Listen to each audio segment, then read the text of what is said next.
Hello friends, and welcome to jwreasoning.com.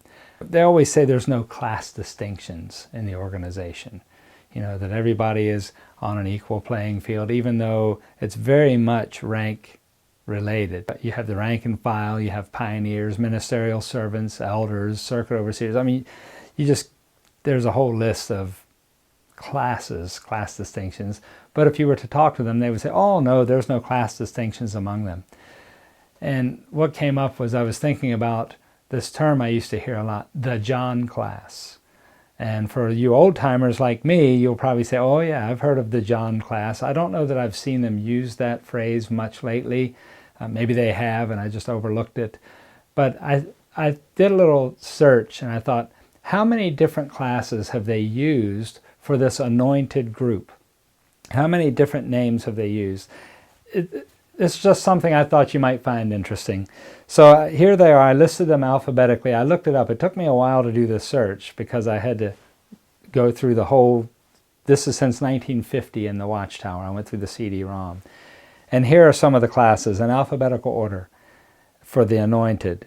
The Amos class, anointed class, Benjamin class, bride class, chieftain class, David class, discreet virgin class, Elijah class, Eliakim class, Elisha class, Ezekiel class, faithful remnant class, faithful steward class, heavenly sanctuary class, holy temple class, Isaiah class, John class, that's the one I was familiar with very much, Jeremiah class, kingdom of heaven class, the Micah class, priestly class, servant class, slave class, we've all heard that one too, steward class, watchman class, and wheat class. We've heard wheat class.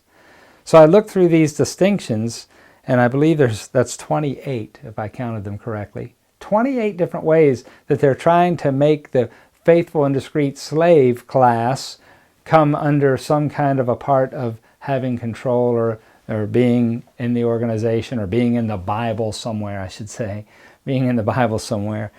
And the rank and file witness have two names, and that's the Jehonadab class and the Queen of Sheba class. The world distinction has a class if you're part of the world, and that is the Shebna class. And Shebna was actually an officer of Hezekiah, and Isaiah had to denounce him for some reason. And then you have the goat class. We've all heard that. It's funny to me that they go through all of these pains to classify themselves in this certain rank that's above everyone else, that is actually equal with Jesus. And that's what they've done with themselves. They've put themselves in the place of Christ, which is truly antichrist. And I would like to talk about that in another video, which I may do very soon. The thing is, I would like to share a text with you, and this is in the book of Acts chapter 10, and this is Peter talking. And I really appreciate this because this goes directly against this class distinction that the organization has. And it's in Acts chapter 10 verse 34. It says, "At this Peter began to speak, and he said, 'Now I truly understand that God is not partial, but in every nation, the man who fears him and does what is right is acceptable to him.'" So there are no class distinctions among Jehovah's people. There's no difference in race. It doesn't matter what color our skin is. We are all brothers and sisters in Christ Jesus. And that's what I love about worshiping the true God. But see, even though they try to knock down those racial barriers, they still put themselves in a class distinction. They still have these barriers that are there. These are all man-made. God is not partial. I hope you continue to study.